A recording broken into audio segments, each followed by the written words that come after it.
Hey guys, I'm Jax and this is my spoiler-free review for Transformers Rise of the Beasts, which unfortunately is now probably my least favourite film to feature the word Rise in its subtitle for the film. Yeah, let that sink in.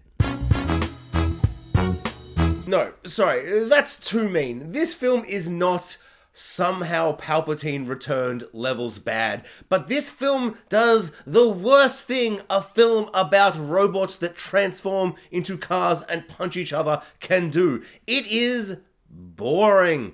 It's a boring film. This feels like a carbon copy of a Michael Bay film, but boring. The Bayhem is gone. The kinetic, energetic, chaotic explosions and action and visual spectacle that Michael Bay brings to his films. Michael Bay is not the best director in Hollywood. He's not even the best action director, but he is criminally overhated and underrated. His action is beautiful to behold in its over-the-top, insane, crazy, it has such a vibe. He commands the camera and the action and the stunts and the combination of CGI and practical effects to give us glorious, truly wonderful action. Pure adrenaline action. He just shoots action and adrenaline into your veins, and it's so beautiful. Bayhem is magnificent,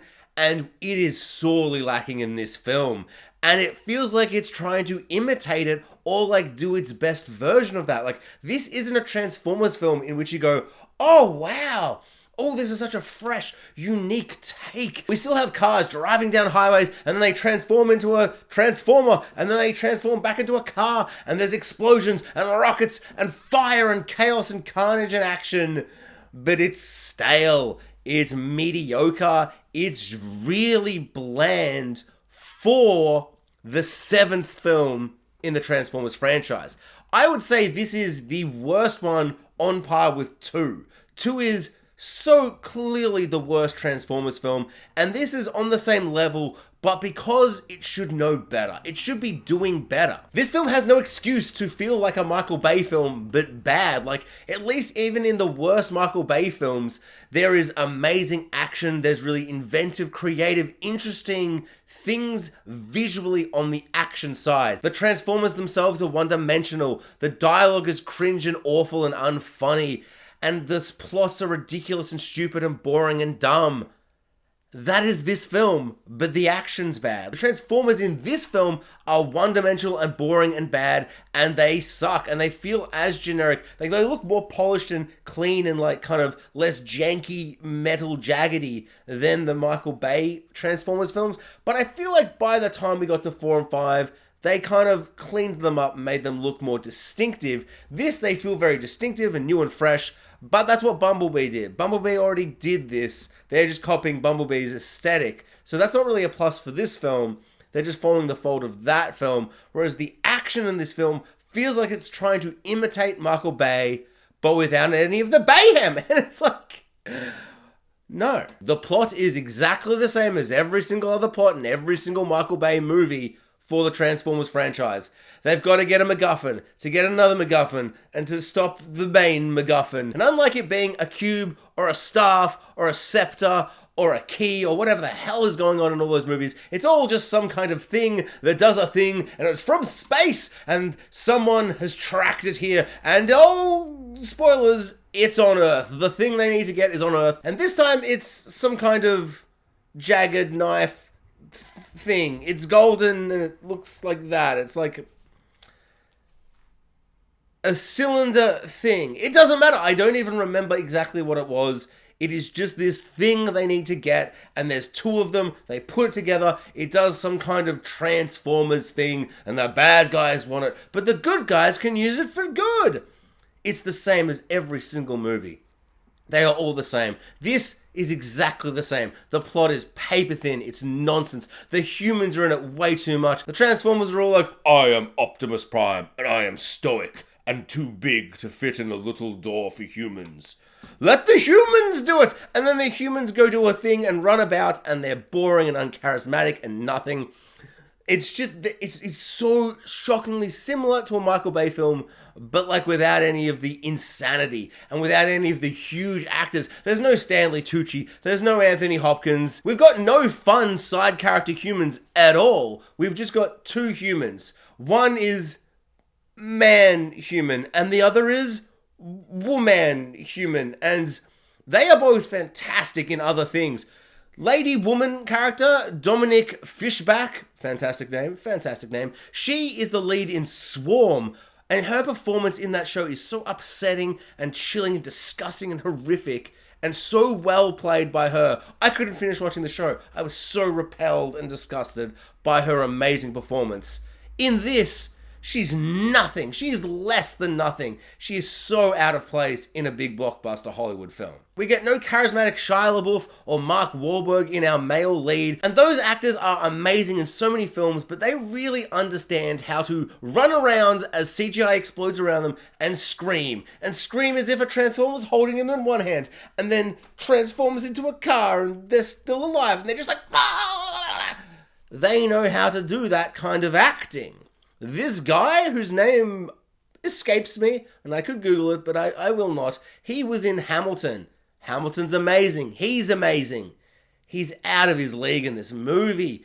And his plot is so... like, the only thing that makes this not feel like a Michael Bay film is the first 15 minutes of human stuff before we get to any transforming or any action at all is like a sad plot where his like brother is like dying from some kind of illness and they don't have money and they're poor and no one will give him a job. And it's like, what is this, some kind of HBO drama? And it feels so out of place with the transforming and the Transformers action.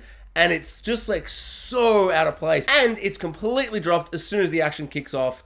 And he is fine. He's not bad, but he doesn't have that Hollywood charismatic leading man quality that makes you forgive all the nonsense, just the hot garbage nonsense that is a Transformers movie. This film is just nothing. The action's just nothing. It's charismaless. It's boring. The titular beasts that apparently claim to rise. There is no rising of no beasts. This film should just be called Transformers 7. There are beasts in it. Like that dinosaur one, where you're like, oh, dinosaur Transformers. Oh, they're not in it that much. That's this film. It's just the same mistakes again and again and again. And I feel like Michael Bay never cared about those things. But you bring in a new director, new fresh blood. You would think they wouldn't make the same mistakes, but worse. And just be a worse director with worse actors in it. And somehow worse CGI for the most part. I don't know. It reminded me of 4, where I'm like, half of it's good, then they transform, and I'm like, oh, that looks awful. 4, just the transforming. They made it look different in QB. It's awful. In this, some of the transforming is amazing, and some of it doesn't look very good, and there's big wide shots of battle sequences. The third act is just... it reminded me of Ant-Man 3, where I'm like, I'm so sick of final scenes feeling and looking like this. There's no vision. The wide shots are just like, boom, and they're just like 100 VFX artists, just do stuff. Whereas at least in Michael Bay films, when it's way too much, at least there feels like there's a vision of the chaos and the way too much. It feels intentionally way too much and controlled and like perfected in its insanity and its OTT. Whereas this just felt like they're like, I don't know, just have them all just... Yeah, I really found this to be not good. So yeah, this was pretty ordinary. It sucks. It was bad. Don't go see it. Or if you want to go see it, go see it. I mean, I don't know. I'm not your dad. I'm not going to tell you what to do. All right, boom. We've done the spoiler-free review. It sucks. Spoilers, it sucks.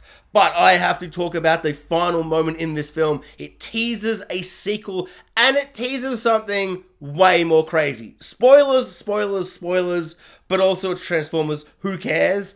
Trust me, if you're not going to watch the movie, but you want to know, like, this is a crazy cliffhanger, sequel tease, post-credits kind of situation. And so he's off to get a job, and that's how it's going to close the movie. But then suddenly, we've got character actor, that guy from Things, House of Cards, maybe True Blood, maybe not though. He's in everything. You'd see him and you'd be like, oh, that guy. Maybe there's a photo here, but also I'm not going to put the effort for Transformers because it didn't put the effort, so why should I for my video? But but just imagine his face is here and you're like, oh, that guy. I know that guy. And so that character actor guy, that man, he is like, I know you were in Peru. I know there were Transformers involved.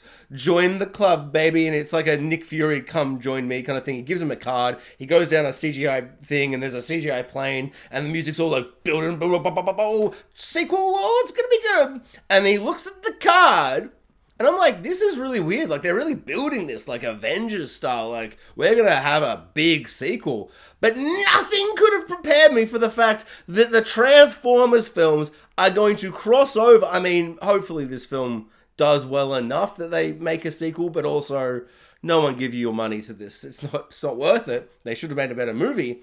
But this film ends and it's like Transformers meets, and on the card it says G.I. Joe. The main character of this Transformers movie gets recruited by G.I. Joe, who is led by that character actor guy that you definitely know of.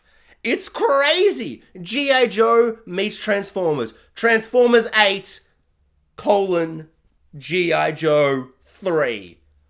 Or maybe 4. I don't know. I think that I've seen 2, but there might be a third. I don't keep up to date with the G.I. Joe franchise, to be honest. Amazing, spectacular, super, super cool. Genuinely, and I'm not saying this in the whole movie was that bad. It was the best part of the movie. It was so good. I was like, I left the cinema being like, what? Like, I looked around. For some reason, it's the long weekend. There were so many people. Also, so many children. So I don't know if this film might do better and it might be more well received. Because it was like 30, 50 children with all their parents and everything. Like, so many little kids.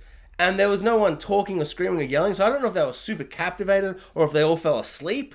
It's one or the other. But the cinema did not react to the G.I. Joe. I pretty much stood out of my chair and was like, G.I. Joe? Potentially starring Channing Tatum or The Rock? But one of them definitely died, spoilers. Or it's a different big actor with big muscles. But someone with big muscles is in the G.I. Joe franchise. So this is huge.